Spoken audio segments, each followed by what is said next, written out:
मोक्षमार्गस्य नेतारं भेत्तारं कर्मभूभृतां ज्ञातारं विश्वतत्त्वानां वंदे तद्गुणलब्धये वंदे तद्गुणलब्धये। आचार्य उमास्वामी विरचित तत्वार्थ सूत्र मोक्षशास्त्र आपण बघतोय। तर ह्याच्यामध्ये आपण सम्यक ज्ञान जी 5 आहेत त्या 5 ज्ञानांपैकी आता 4 ज्ञानांचं आपण स्वरूप पाहिलेलं आहे। मनपर्यय ज्ञानापर्यंत आपलं झालेलं आहे। तर मनपर्यय ज्ञानाचं अजून थोडंसं म्हणजे झालंय सगळं डिटेलमध्ये, पण थोडं असं वाटतं ना की अवधी ज्ञानाचा विषय खूप मोठा आहे, त्याचं क्षेत्र मोठं आहे आणि किती ते सगळं बाहेरच्या सगळ्या रूपी पदार्थांना जाणते, पण मनपर्यय ज्ञान काय फक्त मनातलंच जाणतंय किंवा अडीच द्वीपामधलंच जाणतंय। त्यामुळे आपल्याला काय वाटतं अवधी ज्ञान जास्त श्रेष्ठ आहे मनपर्यय ज्ञानापेक्षा। तर असं नाही। तर अवधी ज्ञानाने जे जाणलंय ना त्याच्यापेक्षा हे जरी सूक्ष्म जाणतंय, सूक्ष्म म्हणजे थोडं जाणतंय किंवा कमी क्षेत्रातलं जाणत असलं तरी पण जे जाणलं जातंय ना तर ते कसं जाणलं जातंय अगदी इन डिटेल। म्हणजे ते जे काही विचारामध्ये द्रव्य आहे तर त्या द्रव्याचं जे काही भूत भविष्य वर्तमान ह्याच्यामधलं जे आहे सगळं त्याचे पर्याय वगैरे, तर हे सगळं तिथं त्या ज्ञानामध्ये सूक्ष्म जाणलं जाते। पण आपल्याला असं वाटतं की अवधी ज्ञान श्रेष्ठ आहे, पण असं सूक्ष्म जाणण्यासाठी तिथं विशुद्धी जास्त पाहिजे, तेव्हा तिथं काय होतंय हे सगळं सूक्ष्म किंवा डिटेलमध्ये जाणलं जाते। उदाहरणार्थ एखादा MBBS डॉक्टर आहे, म्हणजे एक सर्वसाधारण फिजिशियन आपण म्हणतो ना, काही झालं की आपण पटकन त्याच्याकडे जातो। मग त्याला जास्त अभ्यास करावा लागलाय का जे MD आहेत एखाद्या ह्याच्यामध्ये स्पेशालिस्ट आहेत त्यांना जास्त अभ्यास करायला लागतो का ह्या जनरल फिजिशियनला करायला लागतो? कुणाला करायला लागतो जास्त? एकाच अवयवातलं जाणतात। म्हणजे समजा आता डोळ्याचे डॉक्टर असतील तर ते फक्त डोळ्याच्याच पुरतं जाणतील। त्यांना जर आपण कानाचं काही विचारलं तर ते कानाचं सांगू शकतील का? किंवा किडनीचा काही प्रॉब्लेम आहे, लिव्हरचा काही प्रॉब्लेम आहे ते सांगू शकतील का? ते काय म्हणणार, तुम्ही त्यांच्याकडे जावा, म्हणजे दुसऱ्या डॉक्टरांकडे आपल्याला पाठवतील। म्हणजे हे जरी ते एकाच अवयवामधलं किंवा एकाच प्रकारचं ते ठिकाणचं जाणत असतील पण ते कसं जाणतात अगदी डिटेलमध्ये, म्हणजे त्याच्यामधलं काहीही शिल्लक तिथं राहिलं नाही की जे त्यांना माहीत नाही। तसं हे मनपर्यय ज्ञान जेवढं काही जाणतं तर ते कसं जाणतं, सूक्ष्म जाणतं, डिटेलमध्ये जाणतं। आता एक आपलं व्यवहारातलं उदाहरण म्हणून बघूया बरं का। आपण मोबाईलमध्ये एखादं चित्र वगैरे किंवा एखादी पोस्ट आलेली असते, आपण ती पाहतो। ते पाहिल्यानंतर आपल्याला ते फक्त एखादं फूल आहे, एखादं कशाचं तरी फोटो आहे वगैरे असं आपल्याला दिसतं। मग हे बघणं समजायचं की त्याला अवधी ज्ञानाने आपण पाहिलं आणि ते झूम करून आपण बघतो झूम करतो की नाही, अगदी बोटाने आणखीन झूम करत करत करत इतक्या खोलपर्यंत जातो की म्हणजे आता त्याच्या पुढं ते झूम होणार नाही। म्हणजे इतकं तिथं बारीक आपल्याला पहिल्यांदा बघितल्या दिसलं होतं का? लक्षात येते का माझा, म्हणजे मला काय फरक आहे ते सांगायचे, ते लक्षात येते का? म्हणजे असं नुसतं पाहिलं तर ते स्थूल ज्ञान झालं आणि झूम करून आपण जेव्हा पाहतो तर तेव्हा तिथं काय आहे अगदी सूक्ष्म, त्याच्यामधलं जेवढं काही आहे ना ते सगळं आपण त्याला झूम करून त्याच्याद्वारे जाणू शकतो। दुसरं एक उदाहरण म्हणजे भारताचा नकाशा आहे। आपल्याला तो नकाशा बघितला की लक्षात येतं की हा भारताचा नकाशा आहे, पण ते भारताचा नकाशा किती छोटा दिसत असला तरी प्रत्यक्षात किती त्याच्यामध्ये राज्य आहेत, एका राज्यामध्ये किती गावं आहेत, एका गावामध्ये सुद्धा किती घरं आहेत, एका घरामध्ये किती लोक आहेत, त्या एकाचं सुद्धा कितीतरी त्याचं वेगळं त्याच्याबद्दलची आपल्याला माहिती असू शकते, ती मिळू शकते। म्हणजे हे जे सखोलता आहे, तर म्हणजे आता ह्या पद्धतीने जाणते मनपर्यय ज्ञान असं मला म्हणायचं नाही आहे, पण दोन्हीमधलं विशेषता जी आहे किंवा त्यातला जो फरक आहे तर आपल्याला त्या अवधी ज्ञानाचं जास्त म्हणजे ते जास्त श्रेष्ठ आहे किंवा ते जास्त जाणतं असं वाटतं। पण तिथं जरी त्याचा विषय जास्त असेल, मोठा असेल किंवा जास्त द्रव्यांना रूपी पदार्थांना ते जाणत असेल, पण मनपर्यय ज्ञानाच्या द्वारे जे काही जाणलं जातंय तर ते कसं जाणलं जातंय, ठराविक तेवढ्याच भागातलं का असेना पण त्याच्यामधलं तिथं पूर्ण ज्ञान किंवा सखोल ज्ञान त्या मनपर्यय ज्ञानाच्या द्वारे होते। तर पान नंबर आहे 83, सूत्र नंबर 29। आता राहिलंय कुठलं, केवल ज्ञान राहिलेलं आहे. आणि आपलं ध्येय काय आहे? केवल ज्ञान आपल्याला प्राप्त करायचे म्हणजे बाहेरून कुठून आणायचे असं नाही, तर ते आपल्यामध्ये आहे, शक्तिरूपाने आहे. फक्त त्याला आता काय करायचंय? व्यक्त करायचे किंवा प्रकट करायचे. मग जे आपल्याला प्रकट करायचे तर त्याचं आपल्याला ज्ञान असणं गरजेचं आहे. मग आता इथं काय सांगतायत की केवल ज्ञानाचं स्वरूप. केवल ज्ञान का विषय. केवल ज्ञान का विषय कशाला म्हटलेला आहे? मतिश्रुत ज्ञानाचा विषय हा आहे, अवधी ज्ञानाचा विषय हा आहे, मनपरे ज्ञानाचा विषय हा आहे. तर आता विषय ह्या शब्दाचा अर्थ लक्षात येतोय का सगळ्यांच्या? म्हणजे कुठल्या गोष्टीला जाणतंय तर ते ज्याला जाणतंय तो काय झाला? त्या ज्ञानाचा विषय झाला. आता मतिश्रुत ज्ञान कशाला जाणतंय? रूपी अरूपी सगळ्या द्रव्याला जाणते. म्हणजे रूपी अरूपी हा मतिश्रुत ज्ञानाचा विषय आहे. त्याच्यानंतर अवधी ज्ञान मनपरे ज्ञानाचा विषय काय आहे? रूपी पदार्थ आहे. मग आता इथं सांगतायत की केवल ज्ञानाचा विषय काय आहे, म्हणजेच केवल ज्ञान कशाला जाणतं हे आपल्याला इथं सांगणार आहे. सर्व द्रव्य पर्यायेषु केवलस्य. सर्व द्रव्य पर्यायेषु केवलस्य. हाँ, म्हणजे केवल ज्ञान का विषय संबंध सर्व और उनकी सर्व पर्याय, सर्व द्रव्य और उनकी सर्व पर्याय है. अर्थात केवल ज्ञान एक ही साथ सभी पदार्थों को और उनकी सभी पर्यायों को जानता है. आता केवल ज्ञानाचा विषय काय आहे? ह्या विश्वामध्ये जेवढे काही द्रव्य आहेत तर ती सर्व द्रव्य ह्या केवल ज्ञानाचा विषय आहे. मग हा विषय कसा आहे? कसं जाणतंय? तर त्या प्रत्येक द्रव्याच्या भूतकाळात होऊन गेलेल्या सर्व पर्याय, भविष्यामध्ये होणाऱ्या सर्व पर्याय आणि वर्तमानामध्ये असलेली पर्याय, अशा सर्व तिन्ही काळातील सर्व पर्याय एकाच वेळेस कसं जाणतं? स्पष्ट. म्हणजे आता ते भूतकाळात खूप हजार वर्षापूर्वींचा भव आहे, मग आता तो खूप मागं गेला ना, मग आता तो आता लक्षात आहे का असं, किंवा तो अस्पष्ट जाणला असेल, त्यातलं थोडंफार जाणलं गेलंय, थोडंफार जाणलं गेलं नाही, असं नाही. आज जे काही जाणलं जाते ते जेवढं स्पष्ट आहे तेवढंच अनादी काळापूर्वी जे काही घडलंय ते सुद्धा त्या ज्ञानामध्ये स्पष्ट जाणलं जाते. किंवा अनंत काळानंतर जे काही घडणार आहे ते सुद्धा त्या ज्ञानामध्ये आजचं जसं दिसते तसं स्पष्ट तिथं झळकलं जाते. आणि आता द्रव्य किती आहेत विश्वामध्ये? अनंत द्रव्य आहेत. म्हणजे जाती अपेक्षेने 6 आहेत, संख्या अपेक्षेने अनंत आहेत. आता जाती अपेक्षेने 6 आणि संख्या अपेक्षेने अनंत, हे लक्षात येते का सगळ्यांच्या? म्हणजे जाती अपेक्षेने 6च प्रकार असल्यामुळं तिथं 6 जातीचे म्हटले जाईल.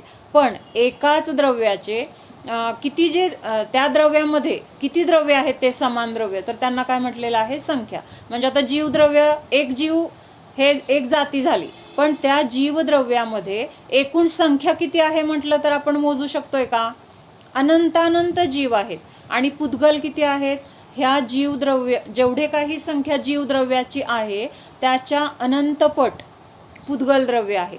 धर्म अधर्म आकाश आणि काल, आकाश हे किती आहेत? प्रत्येकी एक एक एक आहे. आणि कालद्रव्य किती आहेत? कालद्रव्य संध्याताई,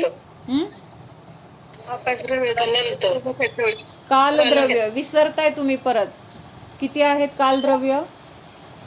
असंख्यात आहेत. हा, तर हे कसं लक्षात ठेवायचं की आपल्या लोकाकाशाचे प्रदेश किती आहेत? असंख्यात आहेत. आणि ह्या जे काही प्रदेश आहेत लोकाकाशाचे, प्रत्येक एका प्रदेशावर एक एक कालद्रव्य काय आहे तर स्थित आहे. म्हणजे असं हे जेवढे लोकाकाशाचे प्रदेश आहेत तेवढे तिथं काय आहेत तर कालद्रव्याची संख्या. म्हणून प्रदेश असंख्यात आहेत तर मग कालद्रव्य किती असणार? असंख्यात असणार, है की नाही? जेवढे लोकाकाशाचे प्रदेश तेवढेच कालद्रव्य संख्येने आहेत. त्यामुळं कालद्रव्य किती आहेत तर असंख्यात आहेत. मग ह्या सगळ्यांची जर बेरीज केली तर किती येणार आहे? अनंतानंत येणार आहे. कारण जीवद्रव्याचा अनंतानंत आहेत, पुद्गल त्याच्या म्हणजे जीवद्रव्याच्या अनंतपट जास्त आहेत. म्हणजे असं काय आहे तर हे संख्या अपेक्षेने अनंत आहेत. मग आपल्याला केवल ज्ञानाचं महत्त्व बघायचं आहे. तर एक जीवद्रव्य घेतलं म्हणजे जीवद्रव्य तर किती आहेत, जीव अनंत अनंत. समजा त्यातला आपण एक जीव घेतला तर एका जीवाच्या म्हणजे स्वरूपामध्ये गुण किती आहेत, गुण अनंत अनंत गुण आहेत. एका जीवद्रव्यामध्ये गुण किती आहेत, अनंत अनंत गुण एका जीवाचे आहेत. मग अशा सगळ्या जीवांमध्ये पण काय आहेत, तेवढेच अनंत अनंत गुण आहेत. मग ह्या एका गुणाची, आता त्या अनंत गुणांपैकी आपण एक गुण घेऊया, तर त्या एका गुणाच्या सुद्धा पर्याय किती आहेत, अनंत अनंत पर्याय. पूर्वी होऊन गेलेल्या, पुढं होणाऱ्या पण तेवढ्याच, आणि वर्तमानातली एक, म्हणजे एका गुणाच्या एवढ्या पर्याय. मग एका जीवामध्ये असलेल्या गुणांच्या किती पर्याय होतील, अशा जीव सगळ्या जीवद्रव्याच्या सगळ्या गुणांच्या सगळ्या पर्याय किती होतील.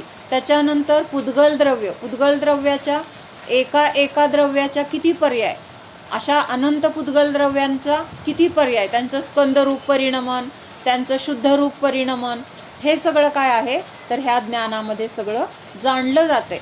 म्हणजे असं हे सगळं काय आहे तर केवल ज्ञानाचा सगळा हा विषय आहे. म्हणजे ह्या सर्वांना केवल ज्ञान जाणतं. मग बाकीचं पण जाणणार की, धर्मद्रव्याचे सगळे भूत भविष्य वर्तमान काळातील त्याच्या पर्याय, अधर्मद्रव्याच्या, कालद्रव्याच्या, आकाशद्रव्याच्या सगळं काही जाणलं जाणार. मग हे कोण जाणतंय, एक जीवामध्ये असलेलं ज्ञान. म्हणजे एका जीवामध्ये जो ज्ञानगुण आहे त्या ज्ञानगुणामध्ये एवढी क्षमता आहे की एवढं सगळं जाणलं जाते. आता ह्याच्या पुढं जाऊन अजून एक विचार येतो बरं का मनामध्ये. आता एका जीवाच्या ज्ञानामध्ये जे जे काही झळकले, तीन लोकातील सगळी द्रव्य, त्यांचे सगळे गुण, पर्याय, सगळं काही झळकले. आता त्या ज्ञानामध्ये जे झळकले ना, ते सगळं पण त्या दुसऱ्या जीवाच्या ज्ञानामध्ये पण झळकतं. म्हणजे ह्या जीवाच्या ज्ञानामध्ये काय झळकले, त्या जीवाच्या ज्ञानामध्ये काय झळकले, प्रत्यक्षात ते आपल्या आपल्या ज्ञानामध्ये स्वतंत्रतेने तर झळकतच आहे, पण दुसऱ्या जीवाच्या ज्ञानामध्ये पण ते झळकलेलं. म्हणजे आपण आता कधी कधी आरसा असतो ना, ते आपण असं कुठे यात्रेमध्ये, जत्रेमध्ये वगैरे ते आरसे लावलेले असतात. म्हणजे एक आरसा असा असतो आणि बाजूला, म्हणजे तिथं बघितलं तर असं मागं मागं मागं खूप दिसत जातं. प्रत्यक्षात तेवढे आपण नसतो, पण म्हणजे एकच प्रतिबिंब तिथं अशी काही रचना केलेली असते की त्याच्यामध्ये कितीतरी असं वाटतं की अजून आहे पुढं, अजून आहे पुढं, अजून आहे. तसं ह्या ज्ञानामध्ये काय आहे, सगळं काही म्हणजे आपण काय जाणलंय एका जीवाने, ते सुद्धा काय आहे त्यांच्या ज्ञानामध्ये झळकते. लक्षात येतंय ना, का अवघड वाटतंय. त्याला सुद्धा असं वाटतं की बापरे कसं असेल, म्हणजे आत्ता आपल्याला ते सुद्धा समजून घेणं कठीण आहे, पण ते ज्ञान आपल्याजवळ आहे. असं ज्ञान आपल्याला होऊ शकतं, पण त्याची महिमा, त्याच्याबद्दलचं श्रद्धान आपल्याला आलं पाहिजे, तर ते प्रत्यक्षात काय होणार आहे, व्यक्त होणार आहे. हां, तर आता हे केवल ज्ञानाचं, हां, त्याची पर्याय वेगवेगळी असणार, त्यांचं परिणमन वेगळं असणार. आता सिद्ध भगवान कसे आहेत, शुद्ध शुद्ध रूपाने त्यांचं परिणमन चालू आहे. त्यांच्यासारखेच सगळे गुण आपल्यामध्ये आहेत, संख्येने तेवढेच आहेत, अनंतच आहेत, सेम तेच आहेत. ज्ञान, दर्शन, सुख, वीर्य, अस्तित्व, वस्तुत्व सगळे त्यांच्यासारखेच सगळे आहेत. पण आत्ता आपलं परिणमन कसं चालू आहे, विभाव रूपाने परिणमन चालू आहे. त्यांचं स्वभाव रूपाने चालू आहे, आपलं विभाव रूपाने चालू आहे. म्हणजे हेच काय तेवढा फरक आहे, बाकी तर काय आहे, काही फरक नाही. त्यांचं ज्ञान जसं जाणतंय तीच शक्ती आपल्या पण ज्ञानामध्ये आहे. त्यांना सुखाची अनुभूती जशी होती, गुणांची पर्याय ते जाणतात. हां, ते जाणतात, बरोबर. हां, तर केवल ज्ञान, केवल ज्ञान असहाय ज्ञान, अर्थात यह ज्ञान इंद्रिय मन या आलोक की अपेक्षा से रहित है. आता केवल ज्ञानाला काय शब्द आला इथं, असहाय म्हटलेला आहे. आपल्याला व्यवहारामध्ये आपण काय म्हणतो, एखादा असहाय आहे म्हणजे आपल्याला त्याची काय येते, तिथं कीव येते, येते की नाही. म्हणजे त्याचा अर्थ आपण असं घेतो की त्याला कोण नाही आहे, त्याला कोणाची मदत नाही आहे, त्याच्याजवळ काहीच नाही आहे. म्हणजे तो कसा आहे तर असहाय, म्हणजे सगळ्या म्हणजे परिस्थितीने म्हणा किंवा नात्यानी म्हणा किंवा अजून घरदार, पैसा, ह्या सगळ्या गोष्टींनी तो रहित आहे. थोडक्यात त्याच्याजवळ काहीच नाही आहे, ह्या अपेक्षेने त्याला आपण तिथं असहाय म्हणतो, म्हणजेच त्याच्याजवळ काही नाही. पण इथं असहाय शब्द केवल ज्ञानाला का लावलाय, तर हे केवल ज्ञान सुद्धा कसं आहे की एकटंच आहे. एकटं म्हणजे कुठल्या अपेक्षेने, त्याला कुणाची गरजच नाही आहे. तिथं व्यवहारात आपण म्हणतो म्हणजे त्याला उलट तिथं गरज आहे ह्या अपेक्षेने घेतो आपण, पण प्रत्यक्षात केवल ज्ञान असं आहे की त्याला कुणाच्या सहाय्याची गरज नाही, म्हणून ते असहाय म्हणजे आहे. मन आणि इंद्रियाच्या शिवाय ना. हा बरोबर आहे की इंद्रिय आणि मनाची पण गरज नाही किंवा कुठल्या कर्माच्या क्षयोक्षमाची गरज नाही, म्हणजे बाहेरच्या परद्रव्याची गरज नाही, म्हणजे असं सगळं काय आहे तर ते ज्ञान स्वतंत्र आहे किंवा स्वावलंबी आहे आणि तिथं ते स्वतःच्या शक्तीच्या द्वारे सगळं काही जाणतं. यह ज्ञान इंद्रिय मन या आलोककी अपेक्षा से रहित है. आलोककी अपेक्षा म्हणजे काय? आलोक कशाला म्हटलेलं आहे? आलोक म्हणजे प्रकाश. आपल्याला असं वाटतं ना प्रकाशाने ज्ञान होतं, लोक तुझा निश्चित असं त्या पूजेमध्ये अर्थ आहे. आलोक म्हणजे काय? प्रकाशाच्या द्वारे मला ज्ञान होते. लाईट असेल शब्दशः पण आता हे आपण निक्षेपमध्ये बघितलं की नाही, एकाच शब्दाचे अनेक अर्थ असतात. मग आपल्याला तिथं कुठली अपेक्षा लावायची ते लक्षात आलं पाहिजे. आलोक म्हणजे आलोक आकाशामधलं पण आलोक असेल किंवा लोक नाही तो आलोक. आणि इथं काय म्हटलंय की प्रकाश ह्या अपेक्षेने घेतलेला आहे, म्हणजे उजेड प्रकाश जर असेल तर आपल्याला ज्ञान होतं. म्हणजे आता इथं अर्थ पण तसा लागतोय, लक्षात घ्या. हे बघा, इंद्रिय मन या आलोककी अपेक्षा से रहित आहे, म्हणजे केवल ज्ञान होण्यासाठी इंद्रियांची गरज नाही, मनाची गरज नाही, प्रकाशाची गरज नाही, किंवा अजून एक शब्द येतो की वस्तूंची गरज नाही, म्हणजे समोर तिथं म्हणजे अन्यमतवादी असं मानतात की पदार्थ म्हणजे वस्तू असेल आणि प्रकाश असेल तर ज्ञान होतं. मध्ये आपण जे बघितलं ना थोडंफार हा विषय घेतला होता, म्हणजे वस्तू प्रत्यक्षात नाही आहे आणि त्या वस्तूचं आपल्याला ज्ञान होते. आत्ता मुलगा घरी नाही आहे, मुलगा शाळेत आहे, पण तो शाळेत गेलेल्या मुलाचं ज्ञान आपल्याला घरी बसून होतंय की नाही? ते ज्ञान होण्यासाठी आपल्याला तिथं समोर मुलगा पाहिजे का? नाही आहे. म्हणजे तिथं ज्ञान होण्यासाठी आपल्याला तिथं प्रकाशाची किंवा वस्तूची गरज नाही. व आता प्रकाशाचं कसं घेतलंय की आता आपल्याला वाटतं की लाईट गेली, मला काही दिसत नाहीये. हां, हे प्रकाश वस्तू हे काय आहेत?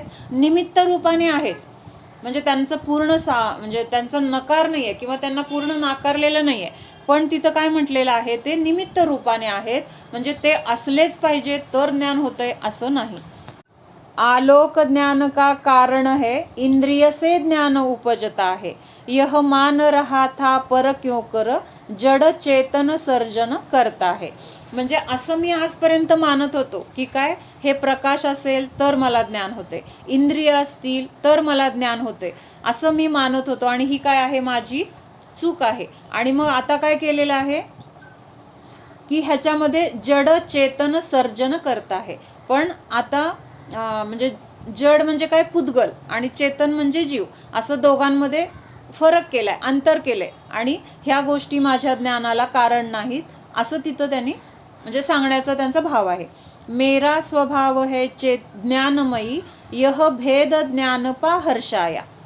म्हणजे आजपर्यंत मी असं मानत होतो की ह्या आलोक म्हणजे काय? प्रकाश आणि इंद्रियांच्या द्वारे किंवा इंद्रिय असतील, प्रकाश असेल, वस्तू असेल तर मला ज्ञान होतंय, असं माझं काय होतं तर अशी माझी मान्यता होती. पण आता जेव्हा हे भेदविज्ञान झालंय मला की जीव काय आहे आणि पुद्गल काय आहे, जीवाचं स्वरूप काय आहे, तर हे कळल्यानंतर मला लक्षात आलंय मेरा स्वभाव हे ज्ञानमयी, म्हणजे मी माझ्या स्वभावानेच कसा आहे तर ज्ञानस्वरूपी आहे. आणि मग हे भेद ज्ञान झाल्यामुळं मला हे लक्षात आलंय माझा स्वभाव ज्ञानस्वरूपी आहे. आणि ते समजल्यानंतर आता मला काय झालेलं आहे? आनंद झालेला आहे. का आनंद झालेला आहे?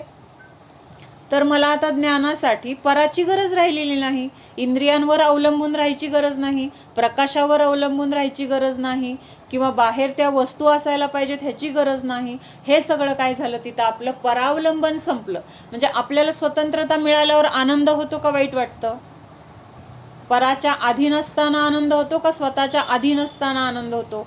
कुठल्याही गोष्टीमध्ये एखाद्याने आपल्याला सांगितलं तू आज दिवसभर असंच करायचंय, हां, आपल्याला सांगितलं आज दिवसभर मी सांगल तसं तू ऐकायचे, मी सांगल तेव्हा तू खायचे, मी सांगल तेव्हाच तू उठायचे, आपल्याला चालेल का? म्हणजेच आपल्याला अगदी आपली आवडती व्यक्ती असेल, आई असेल, आपली मुलगी असेल, अगदी जवळची मैत्रीण असेल, तरीसुद्धा आपल्याला काय वाटतं? मला जेव्हा पाहिजे तेव्हा मी खाईन, आत्ता मला भूक नाही तू खा म्हणली मी कसं खाणार? आत्ता मला भूक लागली आणि तू नंतर खा म्हणली तर मला कसं होणार? म्हणजे तिथं प्रत्येक ठिकाणी आपल्याला स्वतंत्रता पाहिजे. मग हे आपल्याला समजून आपल्याला पण आनंद झाला पाहिजे. का? तर मला माझ्या ज्ञानासाठी इंद्रियांची, प्रकाशाची गरजच नाही आहे. का गरज नाही आहे? तर ते बाहेरून मला कोणी देत नाही आहे, माझ्या स्वरूपामध्येच ते आहे. आणि मग ते मला मिळवण्यासाठी बाहेर मला कुणाला विचारायची काय गरज आहे? आपल्या घरामध्ये स्वयंपाक तयार आहे, लाडू बर्फी सगळं काही केलेलं आहे. आपण शेजारच्यांच्या घरामध्ये जाऊन विचारतो का मला भूक लागली आणि आमच्या घरातलं मी खाऊ का?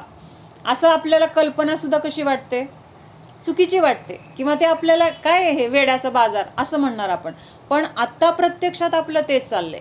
म्हणजे माझ्या घरामध्ये ज्ञान आहे, माझ्या घरामध्ये सुख आहे, आणि त्या सुखासाठी, त्या ज्ञानासाठी मी ह्या इंद्रियांना भीक मागतोय, किंवा ह्या बाहेरच्या परद्रव्याला भीक मागतोय, धनाला भीक मागतोय, की हे धना मला माझ्याकडे ये तू आणि मला सुख दे, किंवा ह्या शरीराला सुख दे. म्हणजे आपण काय करतोय?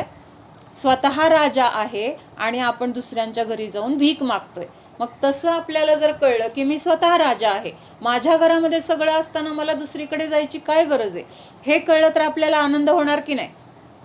आजपर्यंत आपण म्हणजे वेड्यासारखं आपण सगळीकडे भीक मागत फिरलो, आणि आपल्याच घरामध्ये काय आहे? भंडार आहे. कशाचं भंडार आहे? सुखाचं, ज्ञानाचं, आनंदाचं. आणि ते न बघता आपण दुसरीकडे भीक मागत चाललोय. का मागत चाललोय? तर आपल्याला ते माहीत नाही आहे आपल्या घरामध्ये भंडार आहे. मग आता आपल्याला हे भेदज्ञानाच्या द्वारे समजलेलं आहे की हे सगळं माझ्या स्वभावामध्ये आहे, म्हणजेच माझ्या घरामध्ये आहे. मग मला आता बाहेरच्यांची गरज राहिली नाही. आता आपल्याकडे वॉशिंग मशीन आली. पूर्वी कसं होतं? बायका असायच्या कामवाल्या वगैरे, मग त्यांनाही आले की आपल्याला किती त्रास व्हायचा. मग ती आली नाही, कपडे धुवायचे राहिले. आता मशीन आहे, आपल्याला टेन्शन असतं का? आता स्वावलंबी झालो आपण, म्हणजे काही अपेक्षेने बरं का, ते सुद्धा परतंत्रच आहे. पण त्या कामवाली नाही आली तर आपल्याला ते स्वतःला धुवायला लागायचे कष्ट, किंवा नाही आली त्याची आकुलता, हे संपलं. म्हणजे तसं इथं काय करायचं की माझ्या स्वभावामध्ये हे सगळे गुण आहेत हे समजल्यानंतर आपल्याला आनंद होतो. तसं इथं सांगितलंय की मेरा स्वभाव हे ज्ञानमयी यह भेद ज्ञान पा हर्षाया. म्हणजे इथं आलोकचा अर्थासाठी आपण हे सगळं बघितलं. लक्षात आलं आलोक म्हणजे? वह त्रिकाल गोचर अनंत पर्यायों को प्राप्त अनंत वस्तुओं को जानता है. त्रिकाल गोचर म्हणजे काय? गोचर म्हणजे ज्ञान होणे किंवा जाणणे, आणि तिन्ही काळामध्ये जे आहे ते जाणलं जाते. कशा कशाला जाणते? अनंत पर्यायांना. एकाच द्रव्यामध्ये अनंत गुण आहेत, तर एका एका द्रव्याच्या अनंत पर्यायांना, अशा सर्व गुणांच्या अनंत पर्यायांना, अशा सर्व द्रव्यामध्ये असलेल्या सर्व गुणांच्या अनंत पर्यायांना हे ज्ञान जाणते. वह असंकुचित, प्रतिपक्षी रहित और अमर्यादित है. आता इथं केवल ज्ञानासाठी 3 विशेषण आलेली आहेत. काय काय सांगितलंय? असंकुचित, प्रतिपक्षी रहित आणि अमर्यादित है. असंकुचित म्हणजे काय? तुम्ही सांगू शकता असंकुचित म्हणजे?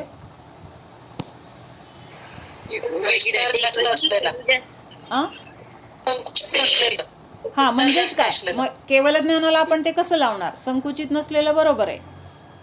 केवल ज्ञानामध्ये त्याचा अर्थ कसा घ्यायचा असं म्हणायचं मला. ते पूर्ण ज्ञान कमी जास्त जसं आहे तसं जाणतं, कमी जास्त होत नाही. हा, म्हणजे एकदा ते प्रकट झालंय ना, तर त्याच्यामध्ये घट होणार नाही, संकुचित होणार नाही, म्हणजे ते कमी होणार नाही, किंवा त्याच्यामध्ये आणखी नवीन पण काही होणार नाही. का नवीन होणार नाही? कारण सगळं काही जाणलंय, काही जाणायचं राहिलंच नाही. आता त्याच्यामध्ये नवीन काय जाणलं जाणार आहे? म्हणजे जाणलंय तर सगळं, पण कमी होईल अशी जी काही आपल्याला भीती असते, तर ती भीती पण इथं नाही आहे. आत्ता आपल्याला प्राप्त जे ज्ञान आहे, आज जे ज्ञान आहे, ते आपल्याला मरेपर्यंत राहणार आहे याची गॅरंटी आहे का? आज काय, आत्ता थोड्या वेळाने आपण कुठं तर गेलो, आपला ॲक्सिडेंट झाला, आपली बुद्धी गेली, तर आपण स्वतः कोण आहे हे पण आपल्याला आठवत नाही. म्हणजे इतकी त्या ज्ञानाची काय आहे, म्हणजे कमी जास्त होण्याची त्याची योग्यता आहे, किंवा त्याची गॅरंटी आपल्याला काही नाही. तसं केवल ज्ञानाचं नाही. एकदा ते प्रकट झाल्यानंतर जसं आहे तसंच राहतं. त्याच्यानंतर दुसरं काय सांगितलंय? प्रतिपक्षाने रहित आहे. प्रतिपक्षाने रहित आहे म्हणजे काय? त्या केवल ज्ञानाचं स्वरूप आहे तसं राहण्यासाठी तिथं बाहेरून कुठल्या तरी कुणाची गरज नाही.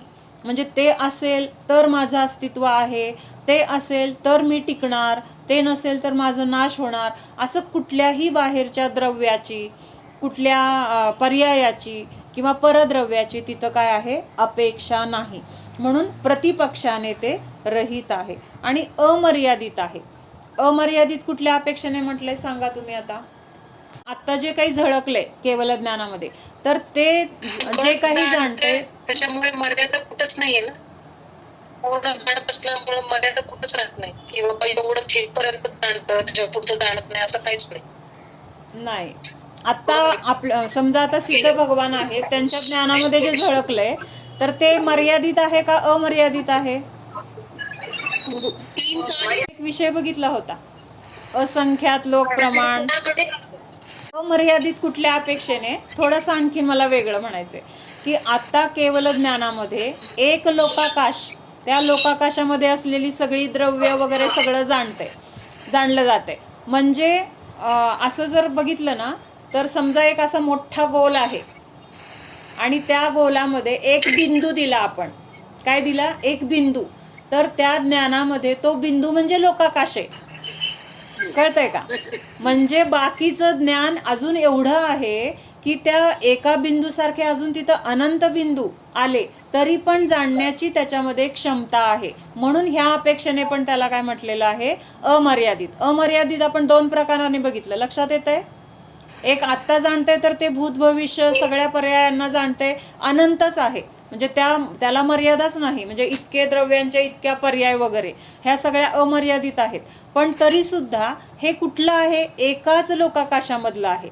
असे असंख्य लोकाकाश जरी असले तर त्या असंख्य लोकाकाशामध्ये असलेली द्रव्य किती होतील, त्या द्रव्यांचे गुण किती होतील, त्याचे पर्याय किती होतील, हे सगळं सुद्धा त्या ज्ञानामध्ये जाणण्याची शक्ती आहे. आता तिथं उलट म्हणजे एखाद्याला 10 दशम्यांची भूक आहे आणि त्याला 1च दशमी मिळाली, ह्याचा अर्थ ते 1च दशमी खाऊन त्याचं पोट भरतंय असं आहे का? किंवा 1 दशमी खाल्ली म्हणून त्याला बास झालं असं आहे का? अजून 9 मिळाल्या तरी त्यांनी खाल्ल्या असत्या, मिळाल्या नाहीत, हे काय झालंय तिथं? म्हणजे त्याची तिथं उणीव आहे. असते तर तेवढ्या 9 दशम्या पण त्याच्या पोटात गेल्या असत्या. तसं ह्या ज्ञानामध्ये आत्ता आहे असे लोकाकाश जसं आहे आत्ता, असे असंख्य लोकाकाश असते तरी सुद्धा तिथं ते सहज जाणलं गेलं असतं. अशी शक्ती त्या ज्ञानामध्ये आहे. ह्या अपेक्षेने पण तिथं अमर्यादित म्हटलं आहे.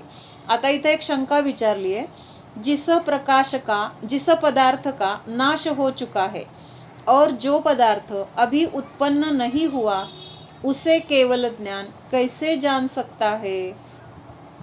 समाधान. प्रश्न लक्षात आला? म्हणजे आता आपण जन्मल्यावर केवढं होतो? छोटं बाळ. आज ती अवस्था आहे का?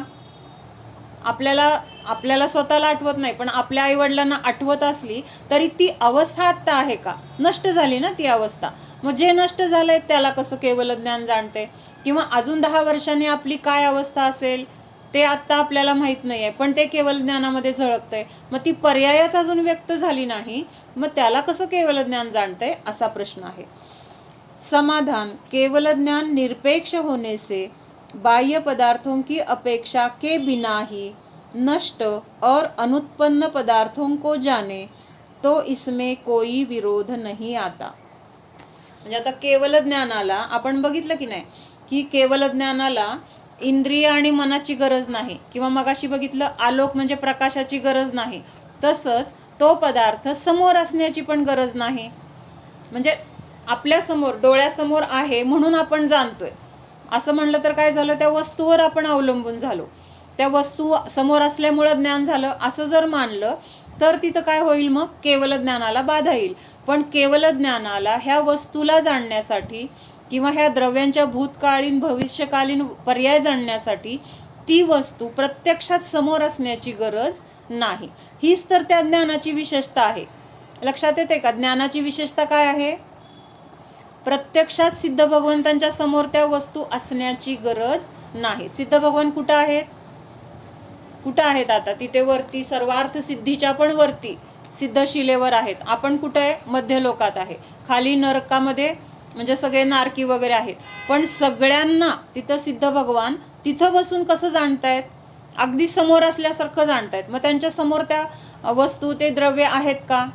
नाही आहेत. म्हणजेच ह्याचा अर्थ केवल ज्ञानाला जाणण्यासाठी समोर त्या वस्तू असण्याची गरज नाही, किंवा भूतकाळामधल्या वस्तू आता नाही आहेत म्हणून तिथं जाणण्यामध्ये काही अडचण नाही आहे, किंवा अजून त्या पर्याय उत्पन्न झाल्या नाहीत तरी पण तिथं जाणण्यामध्ये त्या ज्ञानाला काही अडचण नाही. हीच तर त्या ज्ञानाची काय आहे, विशेषता आहे. म्हणजे असं ते केवल ज्ञान आहे, हे त्याचं वैशिष्ट्य आहे की जे भूतकाळात होऊन गेलेल्या पर्याय, म्हणजे त्या पर्याय आता नष्ट झाल्यात तरी पण ते ज्ञान जाणू शकतंय.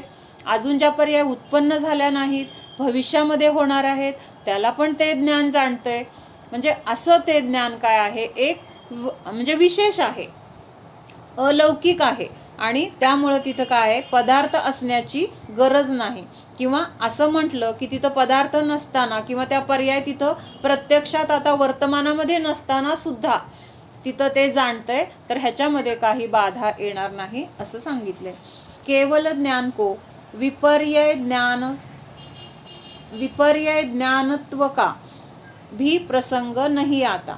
म्हणजे काय विपर्यय, म्हणजे काय विपर्यय, म्हणजे जे जसं आहे त्याच्या म्हणजे उलट किंवा विपरीत जाणायचं पण तिथं केवल ज्ञानामध्ये काही विषय नाही. का नाही आहे विषय, असं विपरीत का जाणत नाही केवल ज्ञान? मोनिका, केवल ज्ञान विपरीत का जाणत नाही? जसं आहे तसं जाणतं, विषयच नाही ते. रहित आहे. आणि हे कसं आहे, सम्यक ज्ञानच आहे ना. मग सम्यक ज्ञान आहे म्हणजे तिथं विपरीत त्याचा काही विषयच नाही आहे.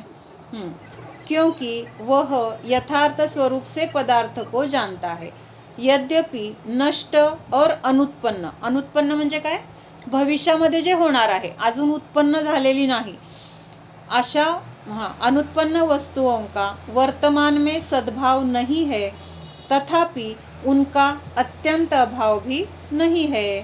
म्हणजे आता काय सांगितलं इथं, जरी आत्ता भविष्यामध्ये होणाऱ्या गोष्टी प्रत्यक्षात आता इथं दिसत नाही आहेत, म्हणजे भविष्यामध्ये काय होणार आहे त्याचं आत्ता अस्तित्व आहे का, ती भविष्यामध्ये घडणार आहे म्हणूनच त्यांना भविष्य म्हटले. किंवा जे भूतकाळामध्ये नष्ट होऊन गेले त्याचं आत्ता अस्तित्व आपल्याला दिसत नाही, कारण ते नष्ट झालेलं आहे. मग असं जरी ते उत्पन्न होऊन नष्ट झाले किंवा पुढं उत्पन्न होणार आहे, म्हणजेच आत्ता वर्तमानामध्ये भूतकाळातल्या पर्याय पण नाहीत आणि भविष्यातल्या पण नाहीत, तरी सुद्धा त्यांचा अत्यंत अभाव नाही असं सांगितलंय. अत्यंत अभाव कशाला म्हटलेला आहे, पूर्णपणे अभाव असणे म्हणल्यापेक्षा त्या गोष्टींचं अस्तित्वच नाही असं नाहीये. अत्यंत अभाव म्हणजे काय, अस्तित्व, किंचित काय थोडं, म्हणजे अस्तित्व नाही म्हणल्यानंतर म्हणजे तिथं प्रश्नच येत नाही. म्हणजे असं नाहीये की त्या भूतकाळामधल्या पर्याय झाल्याच नाहीत असं आहे का, जे झालं नाही त्याला जाणलंय असं आहे का, भूतकाळात होऊन गेलेल्या आहेत, म्हणजे भूतकाळामध्ये त्या पर्यायांचं अस्तित्व होतं की नाही. आज जे वर्तमानात आज आपण बघतोय, तर उद्या काय होणार आहे, म्हणजे आजचा वर्तमान काळ उद्याला काय म्हटलं जाणार आहे, भूतकाळ म्हटलं जाईल. किंवा आता काल आपण जे बघितलं, काल तो वर्तमानात बघितलं, पण आज त्याला आपण काय म्हणतोय, भूतकाळ म्हणतोय. पण ती कालच्या दिवसामध्ये ज्या ज्या काही गोष्टी घडल्या त्या गोष्टींचं अस्तित्व काल होतं की नाही, काल आपण त्या अनुभवल्यात, आपण त्या केल्यात किंवा आपण बघितलंय. म्हणजे आज जरी त्या गोष्टी नाही आहेत, आज जरी आपण काय बोललो, काल काय खाल्लं ते नाही आहे, पण आपण ते काल भोगलेलं आहे, खाल्लेलं आहे, बघितलेलं आहे, म्हणजेच त्यांचं अस्तित्व होतं.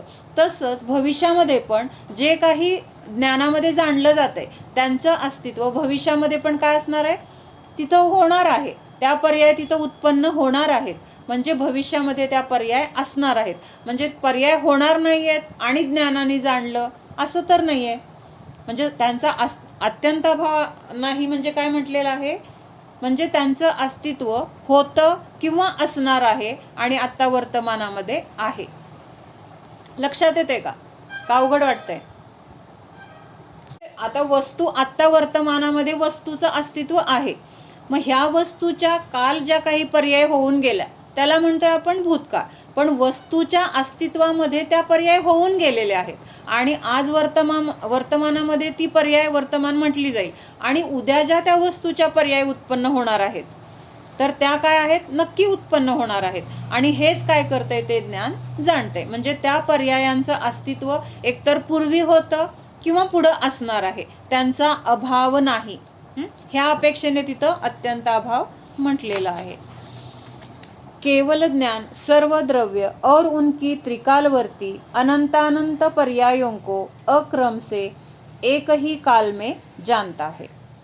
हे सगळं झालंय आपलं. सर्व द्रव्य, त्यांच्या तिन्ही काळातील अनंतानंत पर्याय. आता इथं नवीन शब्द आला, अक्रम से एकही काल में जानता है. अक्रम से म्हणजे काय, क्रमाने म्हटलं गेलंय, एकानंतर दुसऱ्याला जाणलं, मग क्रमाक्रमाने जाणलं. अक्रम म्हणजे काय, त्या पर्याय तर सगळ्या क्रमाने आहेत, पण त्या जाणताना एकाच वेळेस सगळ्या पर्यायांना जाणणार आहे. म्हणजे समजा आता 1 ते 10 पर्याय, युगपत 1 ते 10 पर्याय आहेत. त्यातल्या समजा 4 काय आहेत, तर भविष्य काळातल्या आहेत. 5 नंबरची आत्ता वर्तमानातली आहे आणि पुढच्या होणाऱ्या 10 पर्यंतच्या सगळ्या भविष्यात उत्पन्न होणार आहेत. म्हणजे उत्पन्न होताना तर ते क्रमानेच होणार आहेत. पहिल्यांदा बालक असेल, बाळ असेल, त्याचं बालक, त्याच्यानंतर परत तरुण अवस्था, प्रौढ अवस्था, म्हातारी अवस्था, असं तर सगळं क्रमाने होणार आहे. पण ज्ञानामध्ये झळकताना कसं झळकणार आहे, त्या बाळाच्या जन्मलेल्या अवस्थेपासून मरण्यापर्यंतच्या ज्या क्रमाने अवस्था होणार आहेत ना, त्या सगळ्या अवस्था एकाच ज्ञानाच्या तिथं पडद्यावर सगळं काही झळकणार आहे. अशा अपेक्षेने तिथं अक्रम म्हटलेलं आहे. म्हणजे असं नाही होणार की पहिल्यांदा म्हातारपणाची जाणली आणि त्याच्या शेजारी नंतर तरुणपणाची आहे आणि नंतर कुठंतरी त्या म्हणजे एक परत आणखीन काय लहान मधलीच एखादी असेल, असं नाही आहे होणार. तिथं बाळ थोडंसं आता काय ते पालतं पडायला लागले, मग रांगायला लागले, मग उभारायला लागले, मग चालायला लागले, मग पळायला लागले, मग शाळेत जायला लागले, असं सगळं क्रमानेच होणार आहेत किंवा क्रमानेच घडणाऱ्या पर्याय तिथं ओळीने असणार आहेत. पण तिथं त्या सगळ्या पर्यायांना एकाच वेळेस जाणलं जाणार आहे, युगपत जाणलं जाणार आहे. आणि त्या अपेक्षेने तिथं अक्रमसे म्हटलेलं आहे. त्याच्यानंतर अजून काय झालं, एकही काल में जानता है. म्हणजे तिन्ही काळातलं एकाच काळामध्ये आत्ताच्याच पर्यायामध्ये सगळं जाणलं जाते. वह ज्ञान सहज बिना इच्छा के जानता है. मग त्या केवल ज्ञान उत्पन्न झालेल्या जीवाला अशी इच्छा आहे का, मागच्या भावामध्ये आपण तिथं होतो, काय चाललं होतं ते जाणावं किंवा पुढं काय होणार आहे कुणाचं ते जाणावं, कुठलीच त्यांना इच्छा नाही आहे. सहज आरशाची इच्छा आहे का, माझ्या पुढं कुणीतरी यावं, असं आरशाची इच्छा आहे का. आता आरसा तर एक पुद्गल आहे सोडा, पण तिथं तो आरसा कसा निरपेक्ष आहे, त्याच्या पुढं कोण आलं, त्याचं काम काय, फक्त प्रतिबिंबित करणे. मग समोरून 100 लोक येत आहेत जात आहेत, पण सगळं ते त्या आरशामध्ये दिसतंय. पण आरशाला इच्छा आहे का की आज एवढीच लोक आली, रोज खूप येतात, आज कमी आली किंवा आज जास्त आली, काही नाही आहे. ते सहज काय करतंय, फक्त तिथं झळकवण्याचं काम करतंय. तसं हे केवल ज्ञान सहज जाणतं, तिथं कुठलीही इच्छा नाही आहे. केवल ज्ञान में ऐसी शक्ति है अनंतानंत लोक अलोक हो तो भी उन्हें जानने में केवल ज्ञान समर्थ है. आलं का. म्हणजे आत्ता जेवढं काही लोकाकाश किंवा अलोकाकाश आहे, असे अजून किती असतील, अनंतानंत म्हटलंय आपण, तर मगाशी असंख्यात म्हटलं, पण अनंतानंत जरी असतील तरी सुद्धा ते जाणण्याची क्षमता ह्या केवल ज्ञानामध्ये आहे. शंका, केवली भगवान के एक ही ज्ञान होता है या पांचों. आता हा प्रश्न पुढे येणार आहे, पण आपण आत्ता घेऊ. प्रश्न आहे, एका वेळेस एका जीवामध्ये कमीत कमी ज्ञान किती असतील आणि जास्तीत जास्त ज्ञान किती असतील. मुद्दाम आपल्याला चिंतनासाठी म्हणून सांगते. ह्याच्यामध्ये सूत्र तर येणार आहे, पण आपल्या चिंतनाच्या द्वारे आपल्याला लक्षात यायला पाहिजे म्हणून विचारते. प्रश्न कळला का. एका वेळेस एका जीवात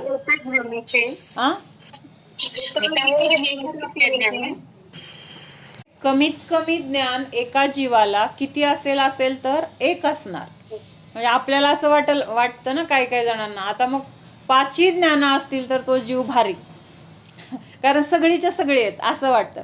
म्हणून तिथं बाकीच्या ज्ञानांची गरजच नाही आहे. एकदा केवल ज्ञान उत्पन्न झालं की बाकीच्या 4 ज्ञानांना काही किंमतच राहिली नाही किंवा ते ज्ञान तिथं त्यांचं अस्तित्वच राहत नाही. म्हणून एका वेळेस कमीत कमी 1 ज्ञान असू शकतं आणि जास्तीत जास्त 4 असू शकतात. आणि असं बघितलं तर 1 असू शकतं, 2 असू शकतात, 3 असू शकतात, 4 असू शकतात, पण 5 ज्ञान आहेत म्हणून एका जीवाला 5 ज्ञान पण आहेत असं कधी होणार नाही. पांचों ज्ञानों का एक ही साथ रहना नहीं माना जा सकता, क्योंकि मति ज्ञानादि आवरणीय ज्ञान है. आवरणीय ज्ञान म्हणजे कशाला म्हटलंय? मति ज्ञानादि म्हणजे कर्मबंधामुळे. हा, आवरणीय ह्या शब्दाचा अर्थ काय घ्यायचा इथं? म्हणजे हे ज्ञान कर्माच्या आवरणाने किंवा आवरणाने सहित अशी ही ज्ञान आहेत. केवल ज्ञानी भगवान क्षीण आवरणीय है, इसलिए केवल ज्ञानी भगवान क्षीण आवरणीय है, इसलिए भगवान के आवरणीय ज्ञान का होना संभव नहीं है. आता क्षीण आवरणीय म्हणजे इथं आवरण आहे असा अर्थ घ्यायचा नाही बरं का. त्या ज्ञानाला त्यांनी क्षीण केले म्हणजे नष्ट करून टाकले. मग असं ते केवल ज्ञानी भगवान आहेत, त्यामुळे त्यांना कर्माद्वारे आवरण असण्याचा प्रश्न नाही. क्योंकि आवरण के निमित्त से होने वाले ज्ञानों का आवरणों का अभाव होने के बाद रहना हो सकता है, ऐसा मानना न्याय विरुद्ध है. म्हणजे काय सांगितलंय? ह्या कर्माच्या आवरणामुळे किंवा कर्माच्या तिथं ज्या काही अवस्था त्याच्यामध्ये होणारी ही जी ज्ञानं आहेत, तर ते कर्म नष्ट झालं तरी ती ज्ञानं राहतील असं मानणं काय आहे? न्यायविरुद्ध. न्यायविरुद्ध म्हणजे काय? आगमविरुद्ध किंवा तत्वविरुद्ध आहे. म्हणजे जर ते कर्माचं आवरण किंवा कर्म नष्ट झाले तर त्याच्याद्वारे तिथं जे काही ज्ञानाचं तिथं अस्तित्व होतं त्याच्या निमित्तामध्ये, तर ते अस्तित्व पण राहणार नाही. म्हणजेच काय होणार आहे? तिथं मुख्य जे ज्ञान आहे, केवल ज्ञान, ते ज्ञान प्रकट होणार आहे किंवा ज्ञानावर असलेलं जे काही आवरण आहे ते सगळं नष्ट झाल्यामुळं तिथं ज्ञानाचा पूर्ण विकास असणार आहे. मति आदि ज्ञानों का आवरण केवल ज्ञानावरण के नाश होने के साथ ही संपूर्ण नष्ट हो जाता है. म्हणजे मति ज्ञानावरणीय, श्रुत ज्ञानावरणीय हे सगळे ज्ञान काय होतात? केवल ज्ञानावरणचा नाश झाला की त्यावेळेस ते बाकीच्यांचा पण काय होतंय? सगळा नाश होते. एक ही साथ सर्वथा जानने की एक एक जीव में सामर्थ्य है. कशासाठी सांगितलंय हे? म्हणजे फक्त हे सिद्ध भगवंतांमध्येच असतं केवल ज्ञान, अरिहंतांमध्येच असतं असं आपल्याला नाही आहे समजून घ्यायचं. तर हे ज्ञान प्रत्येक जीवामध्ये असतं, म्हणजेच माझ्यामध्ये पण आहे. पण आत्ता कसं आहे? ते बीज रूपाने आहे. त्याचं अजून काय झालेलं आहे? त्या बीजामधून अंकुर किंवा त्याचं वृक्ष होणं वगैरे हे सगळं अजून प्रकट झालेलं नाही. तसं हे ज्ञान आत्ता जे आहे ते केवल ज्ञान बीज रूपाने आहे, फक्त तिथं प्रकट होण्याची गरज आहे. 29वें सूत्र का सिद्धांत.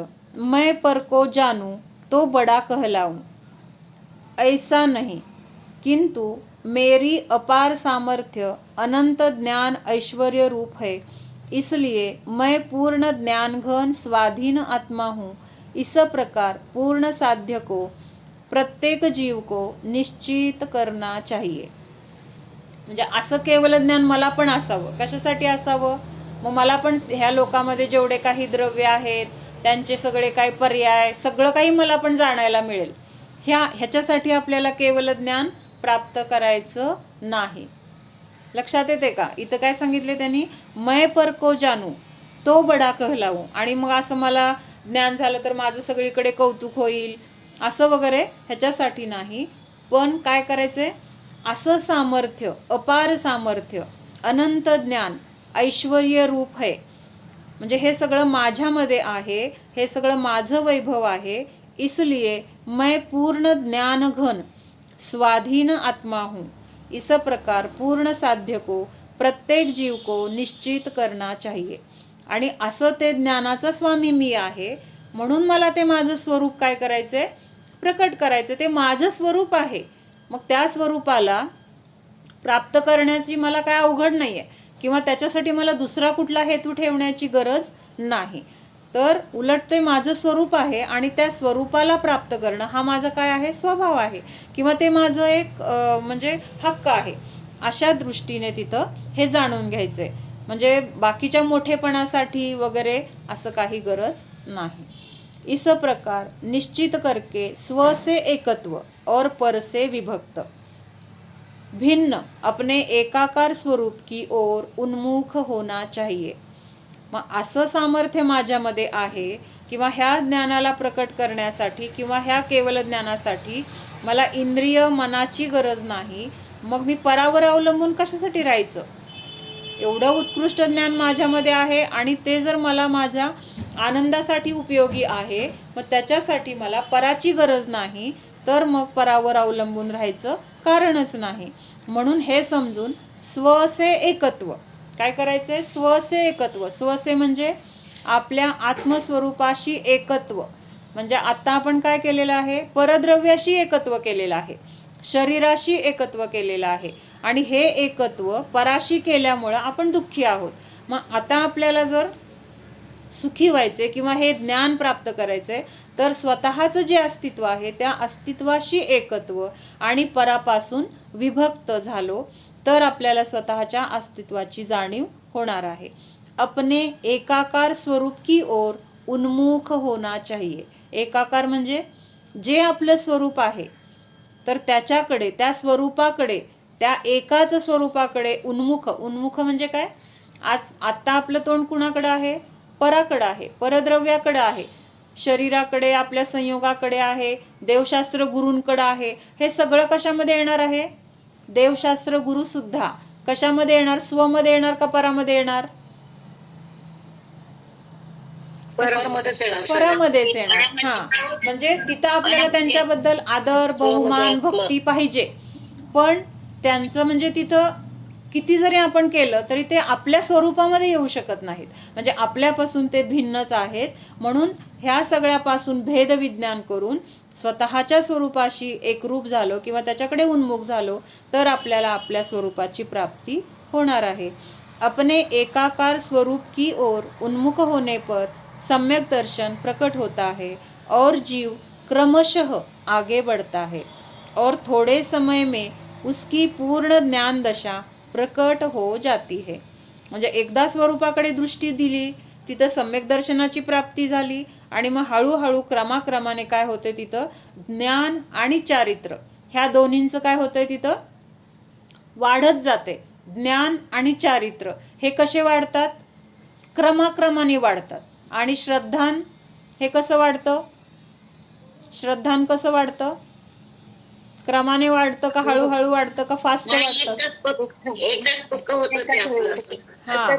हा, म्हणजे समजा आता 100% पाहिजे आपल्याला. काय पाहिजे? श्रद्धा 100% पाहिजे, ज्ञान 100% पाहिजे आणि चारित्र्य 100% पाहिजे. तर हे 100% होण्यासाठी आपल्याला श्रद्धा गुणामध्ये वाट बघावी लागत नाही. तिथं अगोदर 1% मग 10%, जसं आपण ते डाउनलोड करताना तिथं टक्के वाढत जातात ना, तसं नाही आहे. इथं एकदमच 100% पूर्ण होणार आहे. श्रद्धा झाली तर ती कशी होणार आहे? 100% एकाच वेळेस असणार आहे. म्हणजे श्रद्धा झाली तर 4थ्या गुणस्थानामध्ये सम्यक दर्शन किंवा सम्यक दृष्टी जीव म्हटला जातो 4थ्या गुणस्थानवरती. म्हणजे तिथं श्रद्धा किती आहे? 100% आहे. जशी सिद्ध भगवंतांमध्ये श्रद्धा आहे तशीच श्रद्धा 4थ्या गुणस्थानावरती जीवामध्ये पण आहे. म्हणजे श्रद्धेची पूर्णता ही 4थ्या गुणस्थानात आहे किंवा एकाच समयामध्ये जिथं सम्यक दर्शन प्रकट झालं त्याच समयामध्ये तिथं 100% पूर्ण श्रद्धा आहे. कळतंय का? म्हणजे तिथं हळूहळू प्रकट झाली आणि मग पूर्ण झाली असं श्रद्धा गुणामध्ये लावायचं नाही. श्रद्धा ही एकाच वेळे 100% म्हणजे पूर्णपणे. मग ती श्रद्धा सम्यक असेल तर तिथं सम्यक दर्शन म्हटलं जाईल आणि ती श्रद्धा मिथ्या असेल तर तिथं मिथ्या दर्शन म्हटलं जाईल. पण ती मिथ्या दर्शनवाली श्रद्धा पण कशी आहे? त्याच समयामध्ये 100% तिचं मिथ्यात्व आहे. आणि सम्यक दर्शन झालंय तिथं त्याच समयामध्ये 100% सम्यक दर्शन किंवा श्रद्धा गुणाची सम्यक पर्याय आहे. पण ज्ञान गुणाचं आणि चारित्र्य गुणाचं असं नाही. ज्ञान गुणाची पूर्णता कधी होते? आता इथं दिलंय ना, मग क्रमशः जीव आगे आगे बढ़ता है. मग ज्ञानाची पूर्णता कधी होते आणि चारित्र्याची पूर्णता कधी होते? केवल ज्ञान झाल्यानंतर ज्ञानाची होते. हा, म्हणजे हे ज्ञान हळूहळू हळू वाढत जातं आणि जेव्हा ह्या ज्ञानाला पूर्णता होते तर त्यालाच काय म्हटलेलं आहे? तिथं केवल ज्ञान झालं किंवा त्या अवस्थेला काय म्हटलेलं आहे? मग अरिहंत अवस्था. आणि ते गुणस्थान कुठलं आहे? 13वं गुणस्थान. आणि चारित्र्याची पूर्णता कधी होते? यथार्थ चारित्र 13-14 गुणस्थान. 14वं गुणस्थानाच्या अंती म्हटलेलं आहे. म्हणजे आता 14वं गुणस्थान संपलं, तिथं काय झालंय, चारित्र गुणाची पूर्णता झालेली आहे. म्हणजे चारित्र म्हणजे जे काही कर्म होते ते सगळे कर्म काय तिथं अशुद्धता उत्पन्न करतायत. म्हणजे तिथं चारित्र्यामध्ये अजून अशुद्धता आहे. कुठपर्यंत? 14व्या गुणस्थानापर्यंत. घाती कर्म आहेत की नाही तिथं अजून? 14व्या गुणस्थाना अघाती कर्म. घाती कर्म तर 12वाच्या शेवटी संपले, पण अघाती कर्म जी 4 आहेत तर ती कुठपर्यंत आहेत? 14व्या गुणस्थानाच्या शेवटच्या क्षणापर्यंत. म्हणजेच ही घाती कर्म संपली, तिथं 14वं अघाती कर्म संपली, 14वं गुणस्थान संपलं, आणि त्यावेळेस तिथं त्या जीवामध्ये जे चारित्र आहे त्या चारित्राला काय म्हटलंय तिथं आता? यथाख्यात चारित्र म्हटलंय, किंवा चारित्राची तिथं पूर्णता झालेली आहे. त्यामुळं हे लक्षात ठेवायचे की श्रद्धेची पूर्णता कधी होते? 4थ्या गुणस्थानामध्ये. आणि ज्ञान आणि चारित्राची पूर्णता श्रद्धेसारखी एका वेळेस होत नाहीये. हळूहळू टप्प्याटप्प्याने ज्ञान वाढत जाणार आहे, टप्प्याटप्प्याने चारित्र वाढत जाणार आहे, आणि मग त्याची पूर्णता क्रमाने होते. एक जीव के एक साथ कितने ज्ञान हो सकते हैं? 30वं सूत्र आहे. एकादिनी भाज्यानी युगपदेक स्मिन्ना चतुर्भ्यः. एकादिनी भाज्यानी युगपदेक स्मिन्ना चतुर्भ्यः.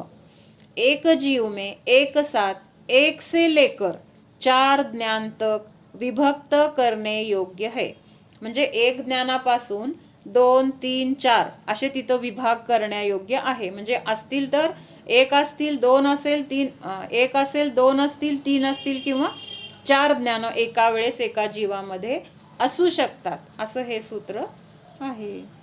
आपलाच केवळ ज्ञानाचा विषय झाला म्हणून त्याच्याबद्दलचा आणि इंद्रिय ज्ञानाबद्दलचे काही पॉइंट्स लिहिलेले आहेत, ते वाचून दाखवते. म्हणजे उत्पत्ती, म्हणजे हे सगळ्या दृष्टीने दोन्हीमध्ये काय फरक आहे, इंद्रिय ज्ञान आणि केवल ज्ञान. तर इंद्रिय ज्ञान कसं आहे? पर से, इंद्रिय मन के निमित्त से उत्पन्न होता है. निमित्त आहे ना इंद्रिय आणि मन. त्याच्यानंतर कुठलं हे? मती आणि श्रुतज्ञान. आणि केवल ज्ञान कसं आहे? अतींद्रिय, सर्व आत्मप्रदेशों से उत्पन्न होता है. मग हे इंद्रिय ज्ञान कसं आहे? पराधीन आहे. कशा कशावर अवलंबून आहे?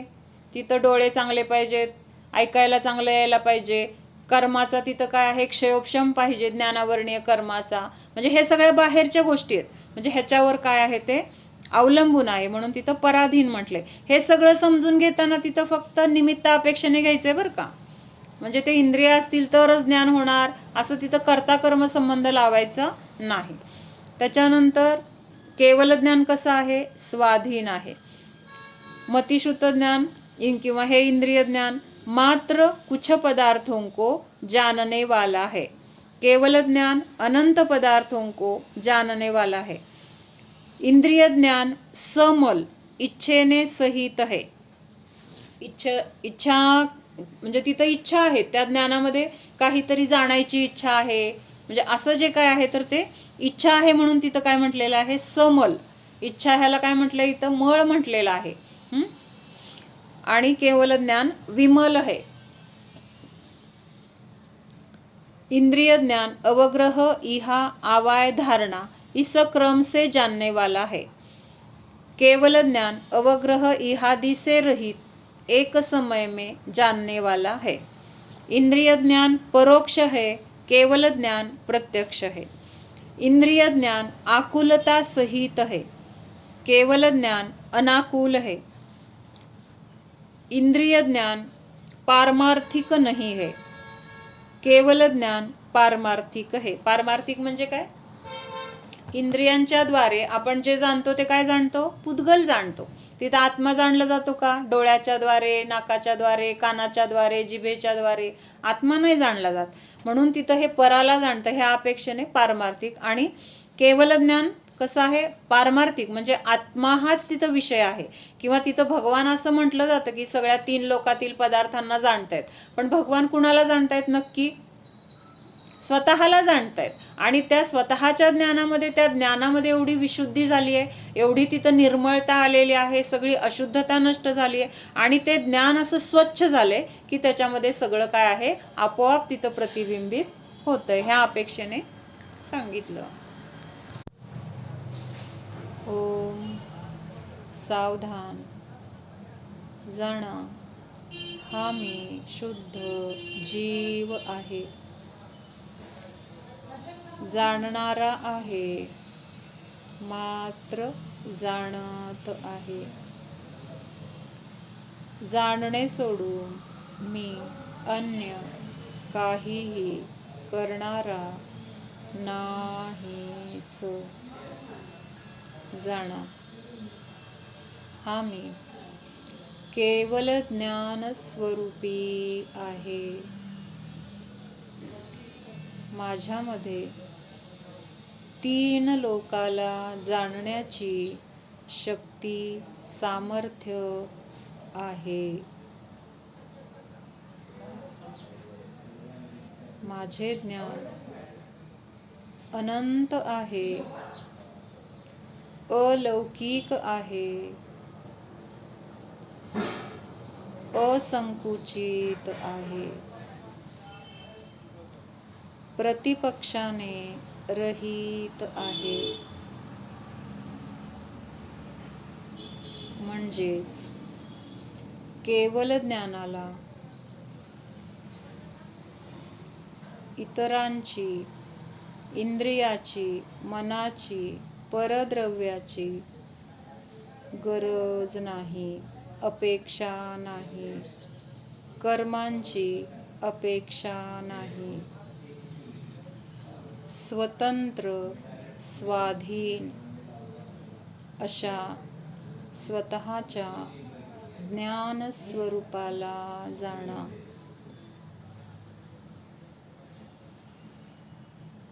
केवल ज्ञान स्वरूपोऽहम्.